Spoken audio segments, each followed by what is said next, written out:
दत्तगुरु मित्रांनो, श्री गुरु दत्तात्रेय जयंतीच्या आपणा सर्वांना हार्दिक शुभेच्छा.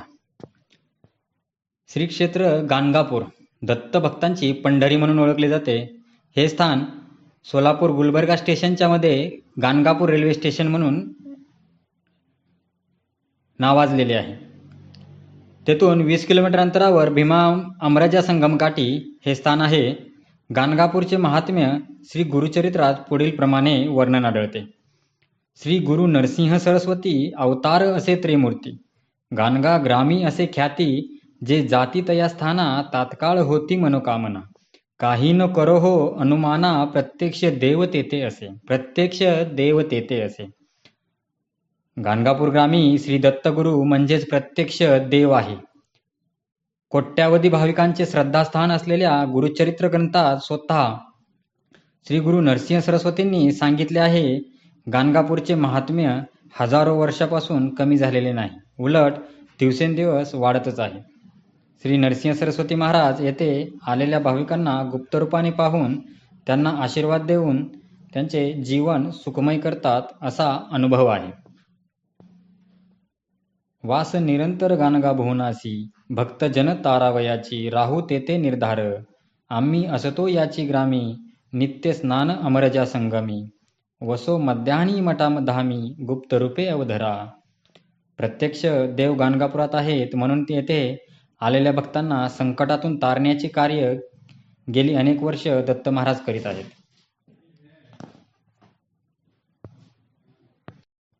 येथे देव आहेत व येथेच थांबले आहेत. कोणीही श्रद्धेने या व कृपा आशीर्वाद प्राप्त करून घ्या, असा महाराजांचा संदेश आहे. याच गावात राहून दररोजचे स्नान भीमा अमराजा संगमावर करून दुपारच्या वेळेस ते निर्गुण मठात भिक्षेसाठी गुप्त रूपाने कोणत्याही वेशात उपस्थित असतात, असे स्वतः दत्त महाराज सांगतात. अज्ञानामुळे शेजारी असून सुद्धा श्री गुरूंना आपण ओळखू शकत नाही. नामस्मरणात तल्लीन झाल्यावर व विश्वास ठेवला तर देव दर्शन देतातच, अशी भक्तांची श्रद्धा आहे. चराचरात देव वसला आहे अशी चर्चा व समज आहे, परंतु गाणगापूरला प्रत्यक्ष देव आहे हे सिद्ध गुरुचरित्र ग्रंथातून सांगतात. त्यांच्या कृपेचा साक्षात्कार अज्ञानी भक्त करून घेत नाहीत. नित्य जे जनना गायन करीती, त्यावर माझी अतिप्रीती, माझे नामस्मरण करणारे भक्त मला आवडतात, हे श्री गुरु दत्तात्रेयांनी सांगितले आहे. श्री नरसिंह सरस्वतींनी गाणगापुरातून निघताना आपल्या पादुका शिष्याकडे दिल्या व सांगितले, या निर्गुण पादुका आहेत, परंतु निर्गुण असलेल्या पादुकांमध्ये माझा सगुण रूपाने वास राहील. निर्गुण पादुका मठात ठेवतो, येथे येणाऱ्यांच्या सर्व मनोकामना पूर्ण होतील. मनात कोणतीही शंका ठेवू नका, आमचा आशीर्वाद आहे त्यावर विश्वास ठेवा. गुरुचरित्र ग्रंथातील प्रत्येक ओवीचा भावार्थ मार्गदर्शक आहेत. श्री क्षेत्र गाणगापूरचे दर्शन. गाणगापूर येथे दत्त महाराजांचा दिव्य अवतार म्हणजेच श्री नरसिंह सरस्वती स्वामी महाराज यांनी 22 ते 23 वर्षे वास्तव्य केले. या संपूर्ण क्षेत्रामध्ये संगमस्थान म्हणजेच भीमा आणि अमराजा नदीचे संगम, निर्गुण पादुका मठ, भस्म महिमा, अष्टतीर्थ महिमा, माधुकरी, संगमेश्वर मंदिर, औदुंबर वृक्ष, विश्रांती कट्टा, निर्गुण पादुका महात्म्य आहे. या दिव्यस्थानाचे दर्शन भाविकांना व्हावे, तसेच कल्लेश्वर येथील दर्शन भाविक घेतात. यामुळे गाणगापूर यात्रा पूर्ण झाली असे म्हणतात. कल्लेश्वर हे मुक्तिस्थान आहे असा ऐतिहासिक महिमा आहे. भीमा व अमराजा या दिव्य पवित्र 2 नद्यांचा संगम गाणगापूर या जागृत शक्तिपीठावर झाला आहे. सदरील संगम निर्गुण मठापासून 2 ते 3 किलोमीटर अंतरावर आहे. या संगमस्थानी भगवान श्री नरसिंह सरस्वती नित्य स्नान करत असत. या संगमाभोवतीच अष्टतीर्थाचा अधिवास आहे. या संगमात स्नान केल्याने भाविकांचे अनेक पापे धुतली जाऊन दिव्य अनुभव येतोच, हे मात्र निश्चित आहे. निर्गुण मठाच्या पादुका दर्शन अगोदर भाविक संगमावर स्नान करतात. पौर्णिमेचे संगम स्नान विशेष मानले जाते. गाणगापूर परिसरात अष्टतीर्थांचा नित्य वास आहे. ही अष्टतीर्थे पुढील प्रमाणे आहेत. पहिले षटकुल तीर्थ, त्यानंतर नरसिंह तीर्थ आणि भागीरथी तीर्थ, त्याच्यानंतर पापविनाशी तीर्थ आणि कोटी तीर्थ, त्याचबरोबर रुद्रपाद तीर्थ, चक्रेश्वर तीर्थ व मन्मथ तीर्थ. भागीरथी तीर्थालाच लागून काशीकुंड म्हणून एक तीर्थ आहे.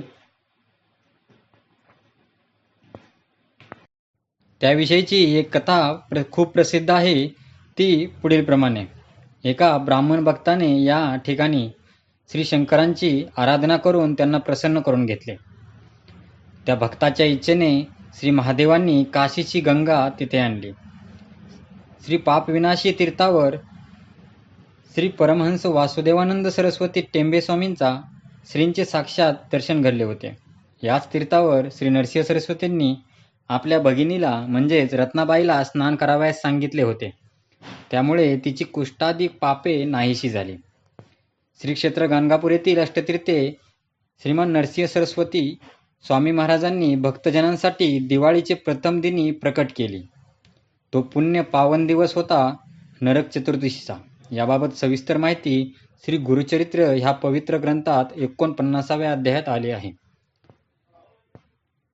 श्री क्षेत्र गाणगापूर येथील अष्टतीर्थ व त्यांचे स्थानांचे फळ. षटकुळ ह्या तीर्थात स्नान केल्याने कालमृत्यू व अपमृत्यू नाहीसा होऊन शतायुष्य प्राप्त होते. या तीर्थात स्नान केल्याने प्रयाग येथील त्रिवेणी संगम नद्यांचा स्नानाचे फळ मिळते. भागीरथी तीर्थ या तीर्थात स्नान केल्याने समस्त दारिद्र्य नाश होऊन काशी क्षेत्रातील गंगा स्नानाचा पुण्य मिळते. पापविनाशी तीर्थ या तीर्थात स्नान मात्रे पाप राशी जैसे तृण अग्नी लागे, म्हणून येथे स्नान केल्याने समस्त पूर्वजन्मांचे पाप जळून राख होतो. ह्याच तीर्थात स्नान केल्याने स्वयं महाराजांचे भगिनी रत्नाईचे श्वेत कुष्ठ नाहीसे झाला होता. कोटी तीर्थ ह्या तीर्थात स्नान केल्याने आत्मशुद्धी होऊन मोक्ष प्राप्त होतो.